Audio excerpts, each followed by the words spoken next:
was a kid, I was absolutely fascinated with John Dillinger. He was just a damn good bank robber. What was fascinating to me about John Dillinger is that he explodes out of 9 years in prison and is going to have everything and get it right now. He also ran a crew that didn't make mistakes. Their methodology was like a paramilitary raid. There was a man who was a driver. There's a guy who was outside the bank. There's a lobby man. There's a fourth guy who raided the tellers. And there was another guy who was going to take the manager to the vault and get the money.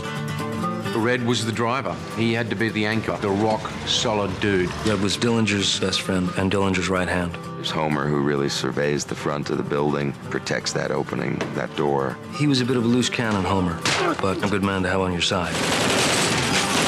Harry Pierpont was a real force to be reckoned with. Charles Mackley was like the pit bull. And Mackley would go and empty all the teller's drawers. Push it to me! And then it was the vault man, and that was Dillinger. Shut up! It's one of these. Come on, up and down. Empty it! You can be a dead hero or a live coward. There's a lot of detail about the robbing of a bank. I didn't know this until I got into it and talked to people who had done a lot of high-level armed robberies. I've done everything, pretty much. Michael was concerned with what are you thinking when you pull up to the score, what are you thinking inside, and what would each character be thinking at different points in time. And he says, well, the first thing is, before I go to the score, the money's already my money. The attitude is, I'm going in there to get my money. It's already mine. Inside, you got control there. Come on, hands up! I said up! Coming out the door, anything could happen. Coming out is nightmarish because you don't know what you're going to encounter. Even if you have lookouts, if you have a car with a reliable driver and everything, you don't know what's going to happen when you walk out that door.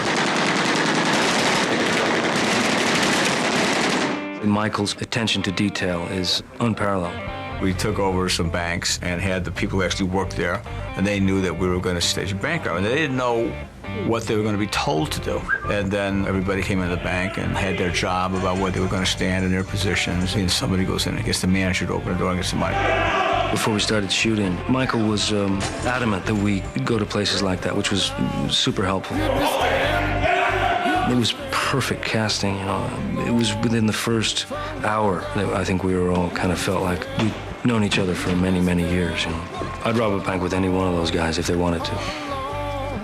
Tomorrow.